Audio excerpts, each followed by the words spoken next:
नमस्कार, आप सभी का फिर से स्वागत है आपके अपने YouTube चैनल एजे एकेडमिक्स पर। इससे पहले पावर सीरीज की 2 क्लासेज आपकी हो चुकी हैं। फर्स्ट क्लास में हमने पावर सीरीज की डेफिनेशन पढ़ी थी और उसके कन्वर्जेंस के बारे में थोड़ा सा हमने पढ़ा था कि एब्सोल्यूट कन्वर्जेंस क्या होता है, कंडीशनल कन्वर्जेंस आपका क्या होता है।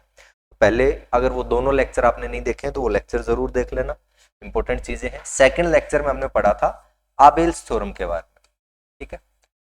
आबेल्स थ्योरम के बारे में हमने पढ़ा था, जो सेकंड आपका लेक्चर है पावर सीरीज का।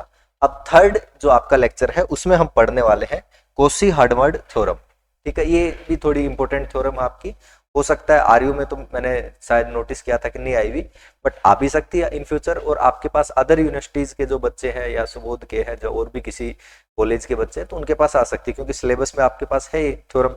तो इसको हम पढ़ लेते हैं। तो पहले स्टेटमेंट इसका जो है देख लेते हैं। फर्स्ट आपके पास हिंदी में अगर स्टेटमेंट देखें तो ये आपके पास कुछ ऐसा स्टेटमेंट है, कोशी हार्डवर्ड प्रमेय, ठीक है।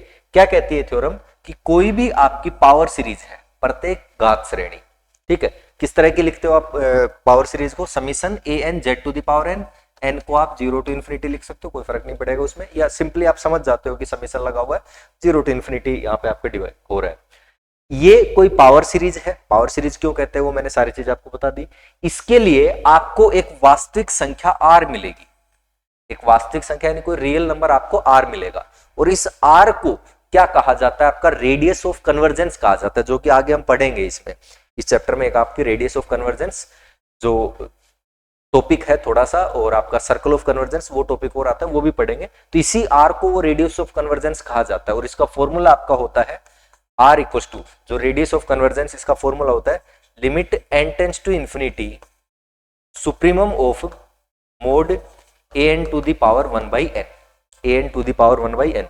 ये जो आर है ये अभी हम काम में भी लेंगे, तो आपको ये डायरेक्टली ध्यान होना चाहिए कि आर आपका ये मान के चलना है। इस थ्योरम में भी मान के चलेंगे, और वैसे भी आपको ये पता होना चाहिए कि ये आपका कोई रियल नंबर होता है। ये जो रियल नंबर आपका 0 से इंफिनिटी के बीच होगा, 0 भी हो सकता है, यानी रेडियस ऑफ कन्वर्जेंस आपकी 0 इक्वल भी हो सकता है 0 के, यानी 0 भी हो सकती है। यह विद्यमान होती है प्रत्येक के लिए, हर एक पावर सीरीज के लिए आपको ये आर मिलेगा, रेडियस ऑफ कन्वर्जेंस वाला, जिसकी कुछ प्रॉपर्टीज होती है, कुछ गुणधर्म होते हैं। क्या प्रॉपर्टीज होती है वो भी देख लेते हैं। कि अगर आपका mod Z less than are है, mod Z less than are है, यानी कोई आपका रियल नंबर है, सॉरी कॉम्प्लेक्स नंबर है, उसका जो डिस्टेंस है वो आर से कम है, यानी सेंटर से अगर हम उसका डिस्टेंस देखें तो उसके लिए, यानी इस एक तरह से सर्किल वाली बात हो जाती है। मोड जेड इक्वल टू, जैसे आप लिखते हो इक्वल टू आर, तो ये एक तरह से आर रेडियस का सर्किल हो जाएगा, कैपिटल आर रेडियस का। कॉम्प्लेक्स में सर्किल का इक्वेशन होता है ना, तो ये लेस देन आर यानी उसके सर्किल के अंदर का हिस्सा हो गया, वो जो सर्किल है उसके अंदर का हिस्सा हो गया। उस हिस्से के लिए आपकी जो ये सीरीज होगी, ये जो श्रेणी होगी, वो आपकी निरपेक्ष अभिसारी होगी। निरपेक्ष अभिसारी यानी एब्सोल्यूट कन्वर्जेंस। इसकी डेफिनेशन मैंने स्टार्टिंग में फर्स्ट लेक्चर में आपको करवाई है। अगर आप आर से कुछ कम आपका रो लेते हो, आर से कुछ कम, ये इक्वल टू नहीं आएगा यहाँ पे, रो जो है लेस देन आर, ठीक है, 0 से बड़ा और आर से छोटा कोई आप डिस्टेंस लेते हो, उस डिस्टेंस का आप सर्किल बनाते हो, उस सर्किल के लिए आपका क्या हो जाएगी? ये एक समान अभिसारी यानी यूनिफॉर्म कन्वर्जेंस आपकी सीरीज हो जाएगी। ये सेकंड चीज हमें प्रूफ करनी है। थर्ड ये कह रहा है कि अगर उस सर्किल से बाहर mod z greater than r आप लेते हो, तो श्रेणी का जो सीरीज है उसका प्रत्येक पद आपका अपरिबद्ध यानी अनबाउंडेड होगा, यानी कोई भी हर एक टर्म आपकी किसी नंबर से बड़ी होगी, बाउंडेड आप अनबाउंडेड हो जाएगा, यानी बाउंड नहीं कर सकते आप उसको। और अगर ये अनबाउंडेड हो जाएगी, अगर किसी सीरीज की हर एक टर्म अनबाउंडेड है, तो फिर सीरीज आपकी कन्वर्जेंट भी नहीं होगी, यानी सीरीज भी आपकी क्या हो जाएगी? अपसारी हो जाएगी, डाइवर्जेंट हो जाएगी। ये तो इसका हिंदी स्टेटमेंट हो गया। इंग्लिश में स्टेटमेंट वापस एक बार चेक कर लीजिए। कोशी हार्डवर्ड थ्योरम, किसी भी पावर सीरीज के लिए जो ये है आपकी, हमें एक क्या मिलेगा? कैपिटल आर एक नंबर मिलेगा, वो आपका 0 टू इंफिनिटी के बीच में होगा। और किस तरह से? इसी को क्या बोला जाता है? रेडियस ऑफ कन्वर्जेंस बोला जाता है इसी आर को। और इसकी कुछ प्रॉपर्टीज होती हैं। क्या प्रॉपर्टीज होती हैं? कि अगर आपका mod Z less than are है, तो सीरीज क्या करेगी? आपकी एब्सोल्युटली कन्वर्जेंट होगी। अगर आपका आर जो सॉरी रो एक हम ले लें, मोड जेड लेस देन रो के लिए बात करें, less than equal to rho, और रो क्या है आपका? 0 से आर के बीच में कहीं है। कहने का मतलब ये कह रहा है कि आपके पास इस तरह से मैं बना लूं, ये आपका मान लो आपने आर रेडियस का सर्किल ले लिया, कैपिटल आर रेडियस का, तो इसके अंदर तो आपकी सीरीज क्या होगी? एब्सोल्युटली कन्वर्जेंट होगी। और इससे आर से कम कोई मान लो रो आपने ले लिया, तो रो इतना ले लिया आपने यहां से यहां तक, तो ये जो सर्किल बनाओगे इस सर्किल के अंदर आपकी सीरीज क्या होगी, यूनिफॉर्मली कन्वर्जेंट होगी। क्या होगी, यूनिफॉर्मली कन्वर्जेंट।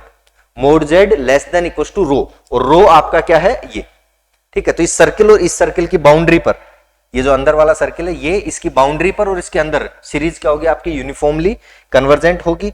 एंड फाइनली क्या कह रहा है कि सर्किल से बाहर आप देखते हो तब आपकी सारी सीरीज की सारी टर्म्स अनबाउंडेड होगी, और अगर सीरीज की सारी टर्म अनबाउंडेड है तो सीरीज आपकी क्या हो जाएगी, डाइवर्जेंट हो जाएगी। क्लियर है, स्टेटमेंट समझ में आ गया। स्टेटमेंट अगर समझ में आ गया तो इसके प्रूफ पे चलते हैं। चलो लिखेंगे प्रूफ। सबसे पहले तो लेट आर को ही आपको मानना पड़ेगा, लेट आर इक्वल्स टू, अभी मैंने बताया था कि आपको वैसे भी ध्यान रखना पड़ेगा, है ना। तो आर लिखो या 1/r में आपको ज्यादा सही रहेगा। लेट अस चूज, ये हमने चूज कर लिया एक नंबर, और किस तरह से चूज किया है, 1/r equals to limit supremum. Limit supremum लेना है अपने को, इसका मॉडुलस ऑफ an की पावर 1/n। an आपका क्या होगा सर, ये जो सीरीज थी इसमें जो ये an था, an z की पावर n, ये an, ठीक है।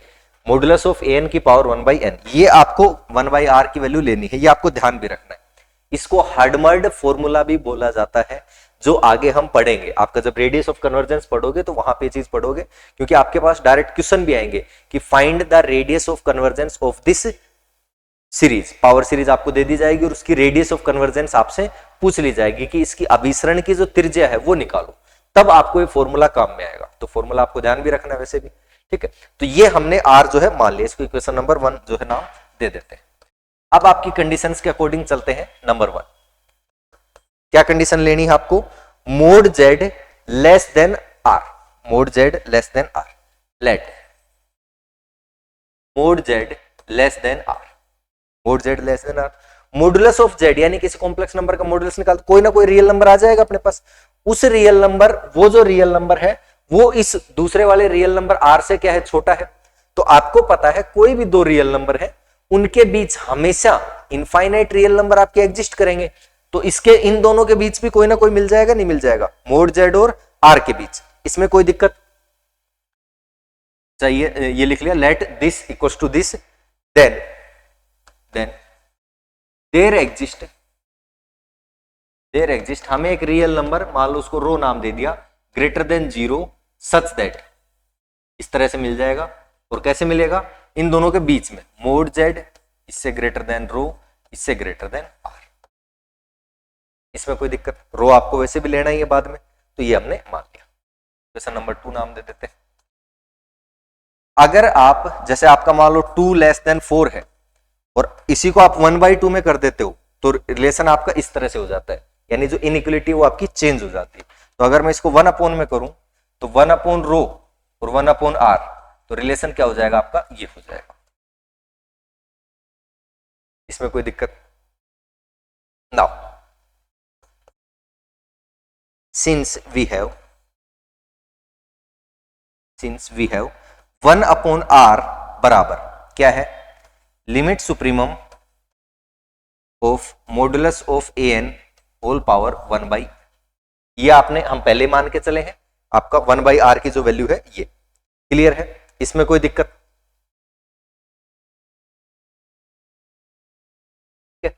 अब देखो यहां से समझो, लिमिट सुप्रीमम का मतलब क्या है, ये कह रहा है कि आप ये जो वैल्यू है, ठीक है, जो भी है आपकी टर्म, इसका आप सुप्रीमम निकाल रहे हो लिमिटिंग केस में, यानी आप लिमिटिंग केस में जब जा रहे हो तो किसी एक, इसका लिमिटिंग केस, लिमिट निकालने का मतलब क्या होता है कि आपका कोई एक नंबर है, उस नंबर के बाद की सारी टर्म लिमिटिंग केस में किधर जा रही है, जो भी लिमिट आ रही है, लिमिट क्या आ रही है, 1/r। क्लियर है, सुप्रीमम केस में, यानी ये इन सब की सबसे बड़ी वैल्यू ये है 1/r। सुप्रीमम निकाल रहे हो आप और लिमिटिंग केस में सबसे बड़ी वैल्यू ये है, तो ऐसी इनफाइनाइट ऐसी टर्म भी तो होंगी जो इससे क्या है, 1/r से छोटी है। देन देयर एग्जिस्ट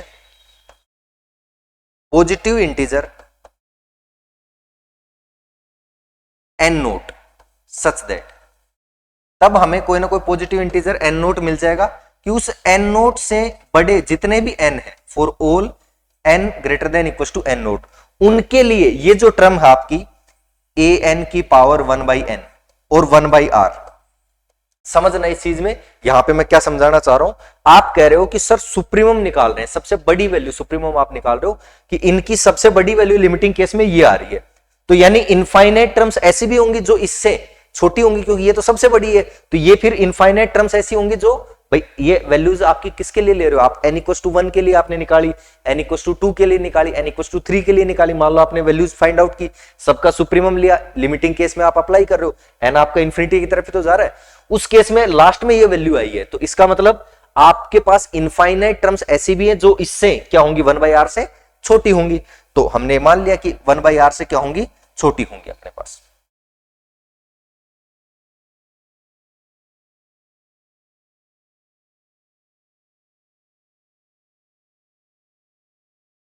क्लियर है, ऐसे लिखो, इसको कुछ इक्वेशन नंबर नाम देते थे 1 2 3 4, ये इक्वेशन नंबर आपकी 4 हो गई। From equation 3 and equation 4 we है, इक्वेशन 3 और इक्वेशन 4 से बताओ क्या आ जाएगा अपने पास, ये value an to the power 1/n, इससे बड़ा या बराबर आपका 1/r, और 1/r से ग्रेटर देन आपका 1/ρ, ये आ जाएगा अपने पास। क्लियर है, for all n greater than equal to n naught, ये कंडीशन आपके साथ में चल रही है यहां से, इसमें कोई दिक्कत, इस 1/n को मैं हटाना चाह रहा हूं, दोनों तरफ पावर n कर ली मैंने, पावर n कही तो इधर तो an, पावर n करने पर कोई फर्क नहीं पड़ेगा, पॉजिटिव वैल्यू है, पावर आप बढ़ा रहे हो तो उससे कोई फर्क पड़ेगा भी नहीं, है ना। क्लियर है, less than sorry for all n greater than equal to n naught. मुझे तो क्या चाहिए, मुझे वो सीरीज, आपको ध्यान करो आपको क्या प्रूफ करना है फर्स्ट वाले केस में, कि ये आपकी एब्सोल्यूट कन्वर्जेंस है, और एब्सोल्यूट कन्वर्जेंस में क्या था, ध्यान करो, एब्सोल्यूट कन्वर्जेंस की डेफिनेशन सर ये थी कि अगर आपकी सीरीज ये है, मान लो an z to the power n, कि अगर आपकी सीरीज कन्वर्जेंट है और साथ में इसका मॉडुलस वाली an z to the power n ये भी आपकी कन्वर्जेंट आ जाए, तब आप क्या कहते हो कि एब्सोल्यूट कन्वर्जेंट है, मॉडुलस वाली, तो हम ये टर्म बनाना चाह रहे हैं। क्लियर है, तो यहां पे ऐसी टर्म तो दिख गई आपको an टाइप की, तो zn और लेके आना है, तो मैं zn से मल्टीप्लाई करवा देता हूं दोनों तरफ, तो मैंने ये किया an और mod z to the power n से मल्टीप्लाई, तो इधर भी करवा देते हैं, rho to the power n mod z to the power n और all n greater than equal to n naught. Clear है, मोड की प्रॉपर्टी आज को आपको पता ही है, इनको एक साथ हम लिख सकते हैं, तो ये हो गया अपने पास mod an z to the power n less than mod z upon rho और इसकी whole power n for all n greater than equal to n। और ये थोड़ा सा अगर आपने आबेल थ्योरम यानी इससे पहले वाला लेक्चर अगर देखा है तो ऐसी ही टर्म सेम आपके पास वहां भी आई थी, ध्यान करो, ये आपकी ज्योमेट्रिक सीरीज बन गई नहीं बन गई, ज्योमेट्रिक सीरीज का कन्वर्जेंस का हमें पता होता है, ज्योमेट्रिक सीरीज में कन्वर्जेंस कैसे देखते हो, ज्योमेट्रिक सीरीज कैसे होती है आपकी r square r cube and so on, r वहां पे क्या कहलाता है आपका कॉमन रेशियो कहलाता है, अगर वो कॉमन रेशियो लेस देन 1 आ जाता है तो उस केस में आपकी सीरीज कन्वर्जेंट हो जाती है, ग्रेटर देन 1 आ जाता है तो सीरीज आपकी डाइवर्जेंट हो जाती है। तो इसको मैं अगर सीरीज बना सकूं, यहां पे अगर समीशन लगा दूं तो ये मॉडुलस वाली सीरीज बन गई, और यहां मॉडुलस लगा दूं तो ये आपकी ज्योमेट्रिक सीरीज एक बन गई। इसके कन्वर्जेंस का मुझे पता है, तो इससे छोटे वाले का अपने आप पता हो जाएगा नहीं हो जाएगा, कौन से टेस्ट से, लिमिट कंपैरिजन टेस्ट से। आपने पढ़ा था सीरीज के लिए कंपैरिजन टेस्ट, कंपैरिजन टेस्ट क्या कहता है कि अगर आपके पास दो सीरीज है, आपको यह पता है कि इस सीरीज की हर एक टर्म दूसरी वाली सीरीज से छोटी है, ठीक है, या बड़ी है, एक ही बात है, बड़ी होगी तो उल्टा हो जाएगा केस, इस सीरीज की छोटी है, इसकी सारी टर्म एक इससे बड़ी है, मतलब कोरस्पोंडिंग जो भी टर्म्स है, तो जो छोटी वाली सीरीज है अगर वो आपकी डाइवर्जेंट हो जाती है तो बड़ी वाली भी क्या होगी, डाइवर्जेंट होगी। अगर आपकी बड़ी वाली कन्वर्जेंट है तो छोटी वाली भी क्या होगी, कन्वर्जेंट। तो ये बड़ी वाली है ग्रेटर देन वाली, अगर ये ही कन्वर्जेंट होगी तो छोटी वाली ऑटोमेटिक कन्वर्जेंट हो जाएगी, नहीं हो जाएगी। और अगर ये कन्वर्जेंट हो गई आपकी समीशन लगाने के बाद सीरीज, तो ये अगर कन्वर्जेंट हो गई तो ओरिजिनल आपकी कन्वर्जेंट है ही, ये भी कन्वर्जेंट, तो फिर क्या हो जाएगा आपका एब्सोल्यूट कन्वर्जेंस। यानी निरपेक्ष अभिसारी वाला जो प्रूफ है वो हो जाएगा नहीं हो जाएगा, यहां से ये हम करना चाह रहे हैं। यहां तक एक बार नोट डाउन कर लिया, इसको कुछ भी नंबर दे दो, कहां तक हो गए थे, नंबर 4, तो इसको नंबर 5 हम दे देते हैं, यहां तक नोट डाउन कर लो।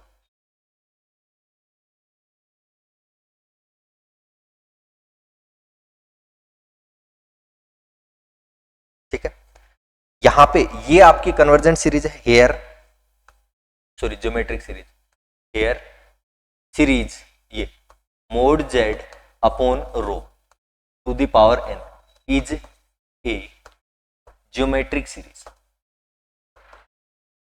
इज ए ज्योमेट्रिक सीरीज, ये आपकी एक ज्योमेट्रिक सीरीज है। क्लियर है, विद जिसका कॉमन रेशियो क्या हो जाएगा, विद कॉमन रेशियो हर एक टर्म में एक आर आपका पावर बढ़ेगी। कैसे सर, विद कॉमन रेशियो, जैसे वो सीरीज होती है वो ये होती है A R square A R cube, geometric series आपकी ऐसी होती है, यानी एक आर की पावर बढ़ती हुई जाती है हर एक टर्म में। यहां भी देखो, जब आप 1 रखोगे तो इसकी पावर 1, फिर 2 रखोगे इसकी पावर 2, फिर 3 रखोगे इसकी पावर 3, यानी ये आपका एक तरह से आर की तरह काम कर रहा है। तो ये कॉमन रेशियो हो गया आपका, विद कॉमन रेशियो ये आपका हो गया सॉरी मोड जेड अपॉन रो, ये आपका कॉमन रेशियो हो गया, जो कि आपका लेस देन 1 हो जाएगा। क्यों सर, बिकॉज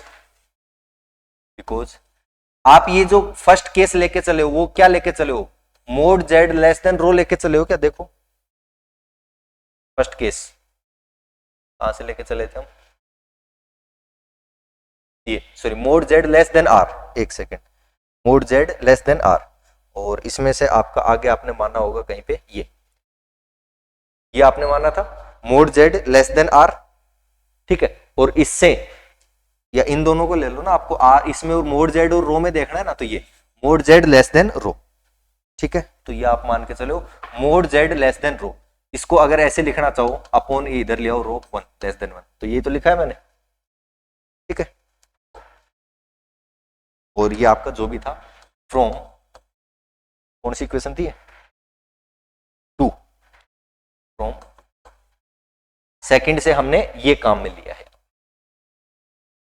तो आपकी ये ज्योमेट्रिक सीरीज है जिसका कॉमन रेशियो लेस देन 1 है, तो फिर इसका तो हमें पता है, दिस इंप्लाइज हेंस सीरीज, ये जो सीरीज है आपकी mod Z upon rho power N is convergent series, ये आपकी अभिसारी श्रेणी होगी। कैसी हो जाएगी, अभिसारी श्रेणी होगी। और अगर ये आपकी अभिसारी श्रेणी है और इससे छोटी श्रेणी आपकी ये है,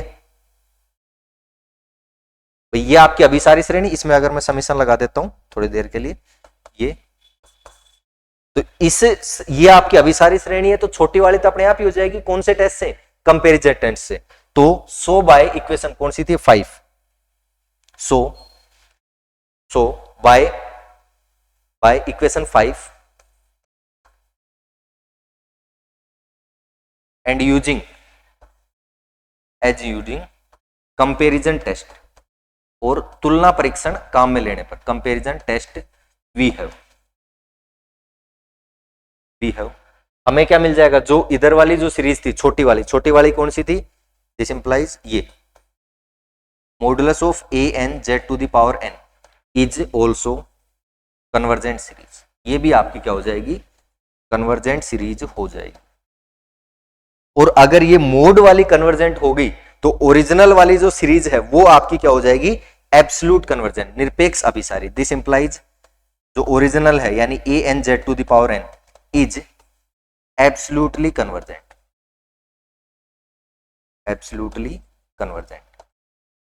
हिंदी में क्या लिखेंगे, निरपेक्ष अभिसारी हो जाएगी आप। इसमें कोई डाउट है क्या, बताओ फर्स्ट पार्ट में, निरपेक्ष अभिसारी नोट कर लेंगे यहां तक।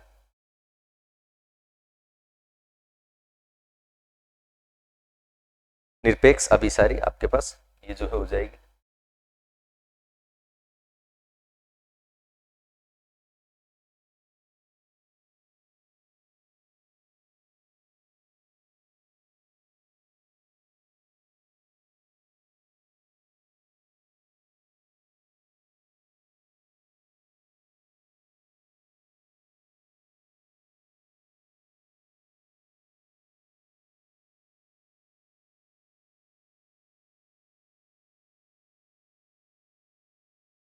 चलिए सेकंड पार्ट, पार्ट 2। अब ये तो उसने दे रखा रो, तो नंबर 2 इफ ये आपको दे रखा उसने रो लेस देन आर, ठीक, ये तो दे रखा, तो ये मान लेते हैं if we have this and mod Z less than equal to rho, ये कंडीशन आपको दी है। तब आपको क्या प्रूफ करना है, सीरीज आपकी यूनिफॉर्मली कन्वर्जेंट है, सीरीज आपकी यूनिफॉर्मली कन्वर्जेंट है, इस एरिया के लिए बात कर रहा हूं, mod Z less than equal to rho के लिए, ठीक है। वापिस से नाउ अब आपको पता है ये भी रियल, इनके बीच में एक आपको रियल नंबर मिल जाएगा, नहीं मिल जाएगा। Now let us choose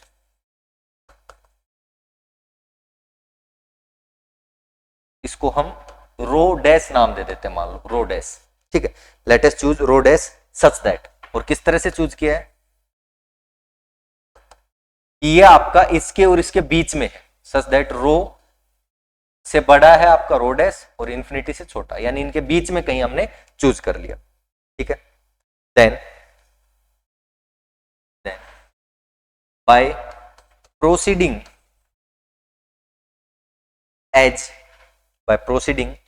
as in part 1, तब पार्ट 1 की तरह ही वापिस से सोल्व करने पर, प्रोसीड करने पर वी हैव, बताओ हमें क्या मिलेगा लास्ट में। जैसे ध्यान करो, यहां आपने बीच में रो माना था, बीच में क्या माना था आपने, रो, यही तो था आपका भाई, 0 ग्रेटर देन इक्वल टू, ये अपने पास आर था शायद, इससे कुछ क्या दिया हुआ था, मोड जेड और आर ये दिया हुआ था, इनके बीच में कहीं आपने क्या मान लिया था, रो मान लिया था, ठीक है। तो रो और आर इनमें जैसे रिलेशन आ गया था अपने पास, लास्ट में आपने प्रूफ किया, तो मोड जेड ए एन वाली जो टर्म थी वहां पे एक एन नोट मिल गया था, और एन नोट क्या मिल गया था कि उस एन नोट के बाद की जितनी भी टर्म्स हैं उनके लिए आपका ये जो टर्म था आपका A N Z to the power N का modulus less than equal to क्या आया था सर, ये आया था मोड जेड अपॉन रो की पावर एन, ये आया था सर, और कोई ना कोई हमें एन मिला था ग्रेटर देन एन नोट से, ये कंडीशन मिली थी, नहीं मिली थी, इसमें कोई दिक्कत। यहां बस इस जो रो आपने बीच में लिया था उसकी जगह आपने क्या ले लिया, रो डैश, तो ऐसा कुछ आ जाएगा। सेम वही प्रोसेस है, चाहो तो आपके पास टाइम है तो आप एग्जाम में वो जो सेम प्रोसेस है वो करके ला सकते हो। लास्ट में आनी तो ये टर्म है, जैसे अभी उसमें पहले वाले में आई थी, ये टर्म अपने पास आ गई, बट अब यहां पे क्या है, we have mod Z less than rho, और ये क्या है आपको गिवन है, mod Z less than equal to rho, ये अपने पास है।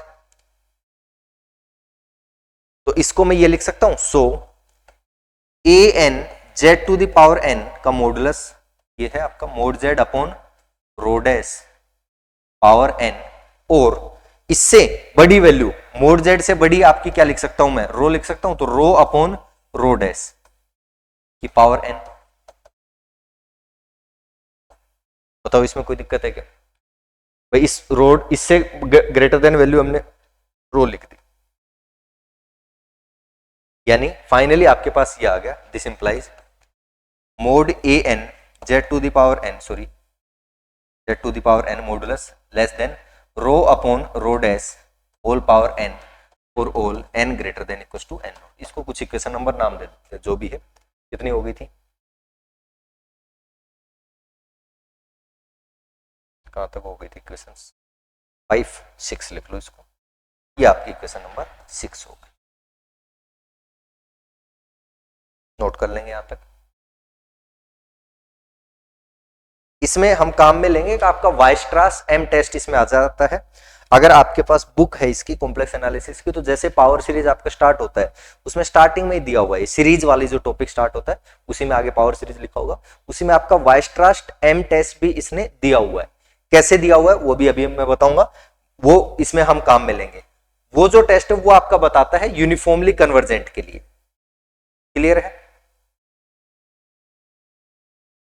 अभी पहले इस पे आते हैं। अगर आप इस पे सीरीज लगा देते हो, फॉर एग्जांपल ये आप सीरीज बनाते हो, तो फिर से ये आपकी क्या बन जाएगी, ये सर बन जाएगी मेरी ज्योमेट्रिक सीरीज, और कॉमन रेशियो क्या आएगा, rho upon rho dash power n. ये रो अपॉन रो डैश क्या आ जाएगा इसका कॉमन रेशियो आ जाएगा। ठीक है सर, ये कॉमन रेशियो लेस देन 1 है या ग्रेटर देन 1 है, वो कहां से पता चलेगा, वो यहां से पता चलेगा। रो से बड़ा रो डैश है, तो जब इसको इधर लेके आओगे डिवाइड में, तो ये लेस देन 1 अपने आप ही हो जाएगा, यानी लेस देन 1 है। तो सर ये ज्योमेट्रिक सीरीज क्या होगी, मेरी कन्वर्जेंट होगी। क्यों होगी, वो रीजन लिख देते हैं आपके, तो पहले तो वो रीजन लिख लो। नाउ ये जो सीरीज है आपकी n = 1 to infinity, तो क्या था, rho upon rho dash whole power n is geometric series, with common ratio, जिसका कॉमन रेशियो आपका क्या है, गुणोत्तर श्रेणी है आपकी, विद कॉमन रेशियो आपका है रो अपॉन रो डैश, ठीक है, जो कि आपका लेस देन 1 होगा, बिकॉज एज, क्योंकि रो आपका लेस देन रो डैश, ये था हमारा। ये चाहो तो इक्वेशन नंबर नाम दे रखा था क्या आपका, नहीं दे रखा था, कोई बात नहीं, लिख दो, इसकी वजह से रो लेस देन रो डैश। तो अगर कोई ज्योमेट्रिक सीरीज है, कॉमन रेशियो आपका लेस देन 1 है, तो वो जो ज्योमेट्रिक सीरीज होगी आपकी इज कन्वर्जेंट सीरीज, तो वो आपकी अभिसारी श्रेणी होगी, इज कन्वर्जेंट सीरीज, वो आपकी क्या होगी, अभिसारी श्रेणी होगी, कन्वर्जेंट सीरीज। लिख लो।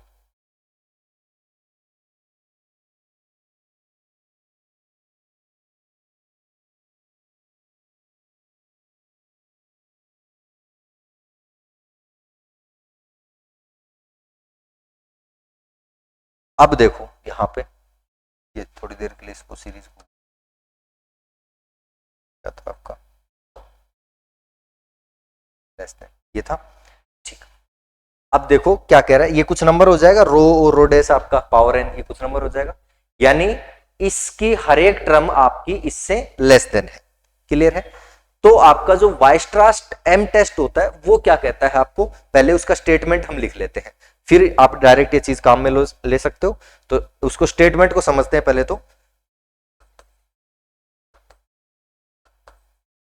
वाइस्ट्रास एम टेस्ट, अच्छा ये आपको पेपर में नहीं लिखना है वाइस्ट्रास एम टेस्ट, ये आपके समझने के लिए कि वाइस्ट्रास, तो आप तो सीधा क्या लिखोगे, वाइस्ट्रास एम परीक्षण की सहायता से, या by help of Weierstrass M test we can say that, हम ये कह सकते हैं कि क्या कह सकते हैं। तो पहले तो ये टेस्ट आपको ध्यान होना चाहिए, ये टेस्ट क्या कहता है कि मोड एफ एन जेड आपका लेस देन कोई एम एन है, ये दिया हुआ है, मान लो less than equal to M N है, ठीक है, किसी भी एक पर्टिकुलर डोमेन में, कोई भी एक आपका मान लो जेड आपका किसी डोमेन डी में दिया हुआ है, फॉर एग्जांपल इस डोमेन में, अब कहीं भी डोमेन कुछ भी हो सकता है, अभी आपके पास डोमेन क्या है, मोड जेड लेस देन रो, ये तो डोमेन ले रहे हो आप, कि इस डोमेन में आपकी ये वैल्यू इससे छोटी है या नहीं है।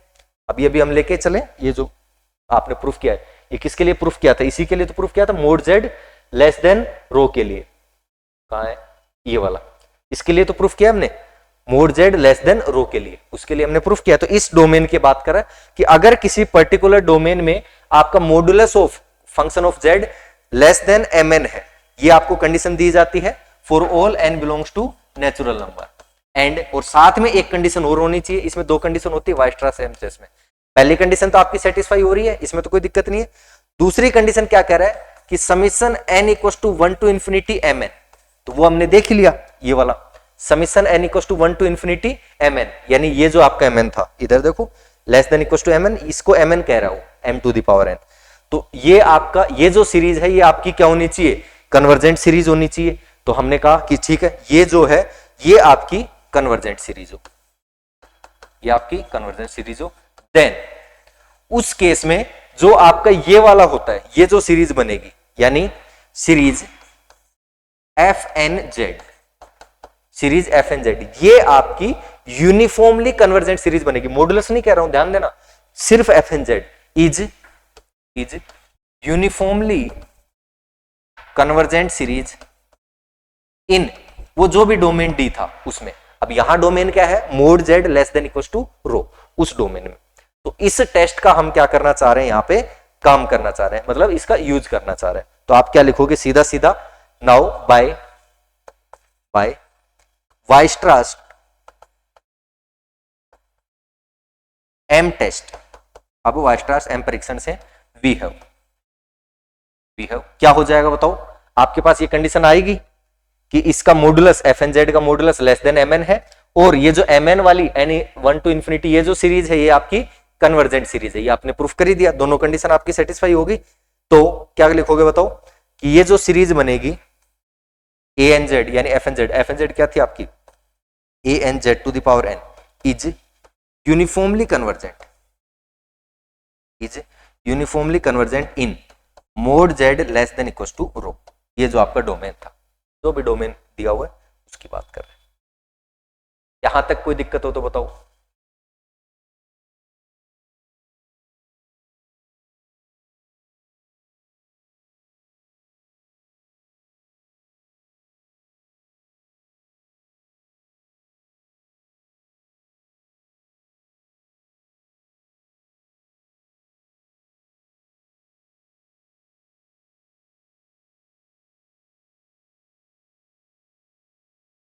लास्ट में आपको प्रूफ करना है थर्ड पार्ट कि अगर आपका mod z greater than are है तो सीरीज आपकी क्या आ जाएगी, पहली चीज तो हर एक टर्म आपकी अनबाउंडेड होगी, दूसरी चीज सीरीज आपकी क्या आ जाएगी, डाइवर्जेंट आ जाएगी। तो डाइवर्जेंट कैसे प्रूफ करेंगे, आप क्या दिखा दो, इस सीरीज की हर एक टर्म से बड़ी ग्रेटर देन आपकी क्या है, जो ज्योमेट्रिक सीरीज है वो। तो अगर ज्योमेट्रिक सीरीज, या ऐसे कहो कि ज्योमेट्रिक सीरीज से बड़ी इसकी हर टर्म है, ज्योमेट्रिक सीरीज से बड़ी इसकी हर टर्म है, और ज्योमेट्रिक सीरीज ही आपकी डाइवर्जेंट है, तो छोटी वाली अगर डाइवर्जेंट है तो बड़ी वाली तो ऑटोमेटिक डाइवर्जेंट हो जाएगी। तो वहां से हम इसको क्या कर देंगे, प्रूफ कर देंगे। तो कैसे करेंगे, ये मान लेते हैं नंबर 3। नाउ लेट, ये मानना आपको mod z greater than r, ये दिया हुआ है। नाउ लेट दिस, इन दोनों के बीच में एक नंबर चूज कर लेते हैं, let us choose rho such that, इनके बीच में चूज करना है। तो आर से बड़ा आपका रो से बड़ा आपका मोड जेड, ठीक है, आर से बड़ा मोड जेड है, तो इनके बीच में हमने क्या चूज कर लिया, रो जो है चूज कर लिया। कहां तक इक्वेशन हो चुकी थी, 6, तो इसको 7 नाम दे देते हैं, ये आपकी इक्वेशन नंबर 7, ठीक है। इसके और इसके बीच में रिलेशन देख लेते हैं 1 अपॉन में करके, दिस इंप्लाइज 1 अपॉन आर और 1 अपॉन रो, इसमें कौन सा बड़ा होगा, आर से बड़ा आपका रो है, तो उल्टे करेंगे तो इसमें 1 अपॉन आर ग्रेटर देन हो जाएगा आपका रो से। इसको इक्वेशन नंबर 8 नाम दे देते हैं, इसमें कोई दिक्कत, एंड और 1 अपॉन आर आपका क्या होता है, we have 1 upon r equals to, ये क्या होता है, लिमिट सुप्रीमम, ये मान के चले थे हम स्टार्टिंग में, ध्यान करो, limit supremum mod A n to the power 1/n, clear है, लिमिट सुप्रीमम ये, इसमें कोई दिक्कत, ये स्टार्टिंग में मान के चले थे, जिसको एडवर्ड फॉर्मूला भी कहते हैं। Then by definition of limit supremum, तब लिमिट उच्चक या सुप्रीमम की डेफिनेशन से वी हैव क्या हो जाएगा, इनके बीच अगर 1 अपॉन आर और इसके बीच में रिलेशन देखना चाहूं तो क्या रिलेशन हो जाएगा बताओ, 1 अपॉन आर और इसके बीच बताओ, इन ए एन का सुप्रीमम वैल्यू आपकी लिमिटिंग केस में सुप्रीमम वैल्यू 1 अपॉन आर है, सबसे बड़ी अपने पास 1 अपॉन आर है। तो मैं ये रिलेशन देखना चाह रहा हूं, ए एन इसकी और 1 अपॉन एन इसके पावर और एक 1 अपॉन रो, इनके बीच क्या रिलेशन होगा, 1 अपॉन रो, इन दोनों के बीच क्या रिलेशन होगा, इसमें और इसमें क्या रिलेशन होगा, ये मैं देखना चाह रहा हूं यहां पे, क्लियर है, बताओ क्या होगा। इसकी सुप्रीमम वैल्यू ये है भाई, इस वैल्यू की आप सुप्रीमम वैल्यू निकालोगे तो 1 अपॉन आर आएगा, सबसे बड़ा अपने पास 1 अपॉन आर आएगा, और ये 1 अपॉन आर से थोड़ा सा छोटा है, 1 अपॉन आर से थोड़ा सा छोटा है ये वैल्यू, क्लियर है। तो आप ऐसे देख रहे हो कि सर ये था, यहां मान लो ए एन वाली जो वैल्यू थी सुप्रीमम वैल्यू आप यहां पहुंच गए 1 अपॉन आर पे, इससे कहीं ना कहीं नीचे आपका क्या आ जाएगा, 1 अपॉन रो आ जाएगा, है ना। तो इसका मतलब बीच में बहुत सारे ए एन बच गए, बीच में बहुत सारे इनफाइनाइटली मैनी एन आपके यहां बीच में आ गए, नहीं आ गए, समझो इस चीज को। सुप्रीमम भाई ये आपका यहां से यहां तक कोई सेट है, ये मान लो वैल्यूज आपकी, ये किसकी वैल्यूज है सर, ये है mode A N 1 upon N, इनकी वैल्यूज है सर, एन के अलग अलग मान के लिए, ठीक है, मान लिया। सबसे सुप्रीम वैल्यू ये है सर, इसको क्या नाम दे रखा है, 1 अपॉन आर, 1 अपॉन आर से छोटा कहीं आपका क्या है, 1 अपॉन रो। तो सर ये बीच में तो बहुत सारे बच गए भाई, एन तो आपका नेचुरल नंबर है, आपका बीच में कई सारे ऐसे मिल जाएंगे, तो इनफाइनाइटली मैनी एन ऐसे मिल जाएंगे कि यहां जो ए एन 1/n आएंगे वो बड़े आएंगे किससे, 1/रो से। तो इससे क्या आएंगे, ग्रेटर देन आएंगे, 1/रो से ग्रेटर देन आपके आएंगे इनफाइनाइटली मैनी एन के लिए, फॉर इनफाइनाइटली मैनी एन। ऐसे बहुत से एन होंगे जिनके लिए ये कंडीशन आपकी क्या होगी, सेटिस्फाई होगी। इस कंडीशन में कोई दिक्कत, आ गई बात समझ में? बस अगर ये समझ में आ गई तो उसके बाद तो कुछ बचा ही नहीं। क्या करोगे, वापस इसको ए एन जेड की पावर एन बनाने की कोशिश करो।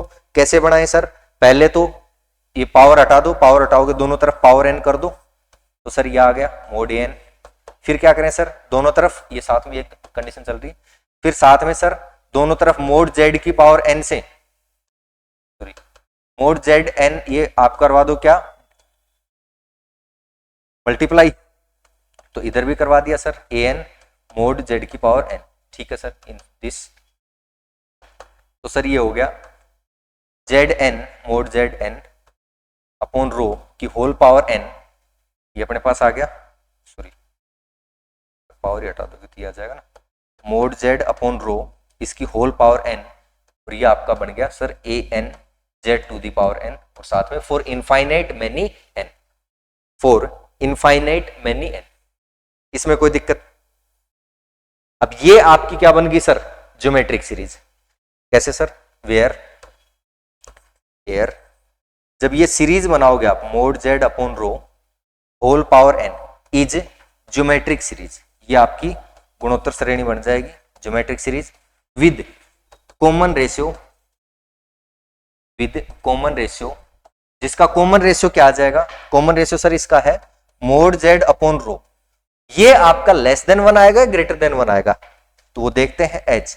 अब मोड जेड और रो में क्या रिलेशन है, मोड जेड और रो में इस वाले केस में हम देखो कहां था, कहां से स्टार्ट किया था,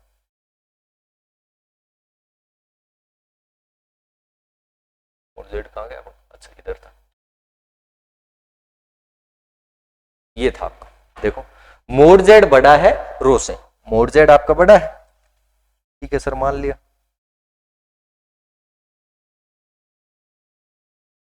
सर मोड जेड आपका ग्रेटर देन है रो से, तो अगर मैं मोड जेड अपॉन रो करूंगा तो ये ग्रेटर देन 1 आएगा, तो यानी ये वैल्यू सर ग्रेटर देन 1 आएगी। इसमें कोई दिक्कत?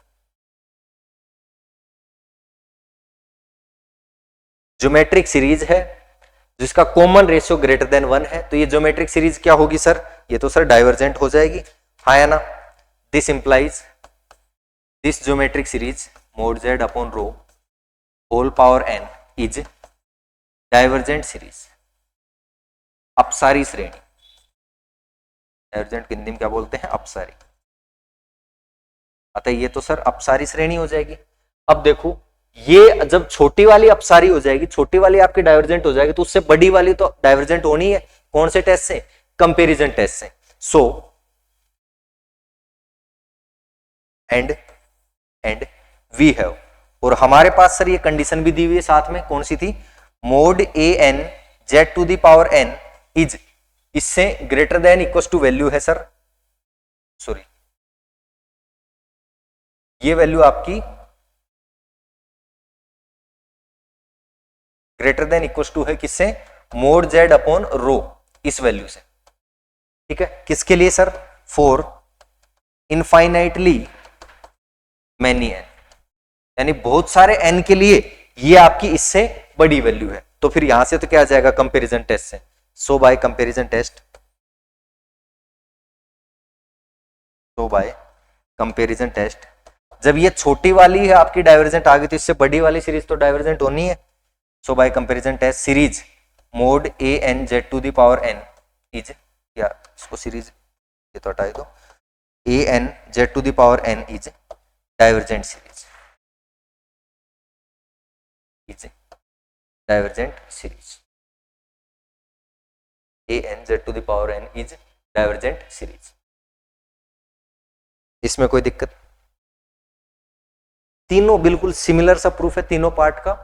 फर्स्ट पार्ट आपने अच्छे समझ लिया, सेकंड वैसे हो जाएगा, और थर्ड में थोड़ा सा आपका डाइवर्जेंट वाला, जहां आपका ये रेशियो लेस देन 1 आ रहा था दोनों केस में, इसमें आपका रेशियो क्या आ जाएगा, ग्रेटर देन 1 आ जाएगा। बात खत्म, ठीक है।